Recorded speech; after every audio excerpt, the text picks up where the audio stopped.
কবে পাবো রাজপুত্রের দেখা? 5 আগস্টের পর সবার একটাই কথা, কখন দেশে আসছেন তারেক রহমান।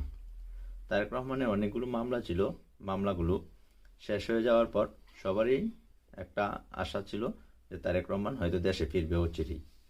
কিন্তু তারেক রহমান দেশে আসতে পারতেছে না। 5 আগস্টের পর তারেক রহমানের যে কয়টা ভাষণ দিয়েছে, প্রায় অধিকাংশ ভাষণেই এই যে অভ্যুত্থানটা হয়েছে, এই অভ্যুত্থানটাকে সে অভ্যুত্থান বলছে। তারেক রহমান কিন্তু বারবার বলছে ছাত্র জনতার অভ্যুত্থান বা বিপ্লব, এই ধরনের কথাবার্তা বলছে। কিছুদিন পর দেখা যাচ্ছে তারেক রহমান সেই কথাগুলো আর বলে না, অভ্যুত্থানের কথা বলে না। এরপরে এখন দেখা যাচ্ছে তারেক রহমান এই বিষয়ে তো কোনো কিছু বলেই না। মানে বিএনপি, তার দল বিএনপি অভ্যুত্থান মানেই না, তারা এটাকে অভ্যুত্থানই বলতে চায় না। মানে এটা বিপ্লব বলবে দূরের কথা, এটাকে অভ্যুত্থানই বলতে চায় না। আসলে রিসেন্টলি বেগম খালেদা জিয়া অসুস্থ থাকায় ওনার পাশে এসে দাঁড়ানোর কথা ছিল তারেক রহমান, উনি আসতে পারেন নাই।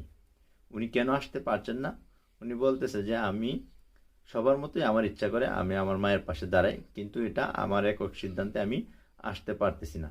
মানে উনি যে দেশে আসবেন, এই আসার জন্য তার মানে বিশাল একটা বাধা আছে। মানে সে নিজে ইচ্ছায় আসতে পারতেছে না, এই হলো কথা।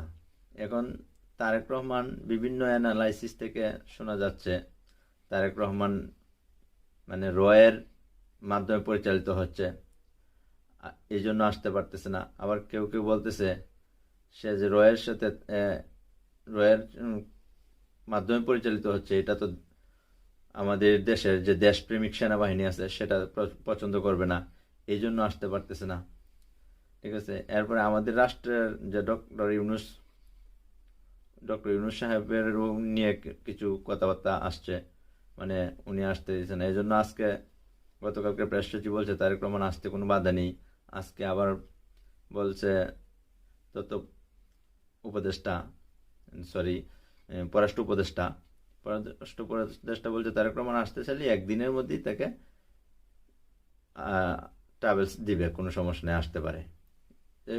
আমাদের রাষ্ট্রপ্রধান সর্বোচ্চ চেষ্টা করতেছে উনি আসার জন্য, কিন্তু আমরা যতটুকু বুঝতে পারতেছি তারেক রহমান দেশে আসছে না। আর কবে আসবে এটা এখন আর বলা। আগামীতে নির্বাচন আশা করি হবে। যদি নির্বাচন হয়, আমার পার্সোনালি মনে হয় তারেক রহমান আর দেশে আসতে পারছে না, এটাই আপাতত মনে হচ্ছে।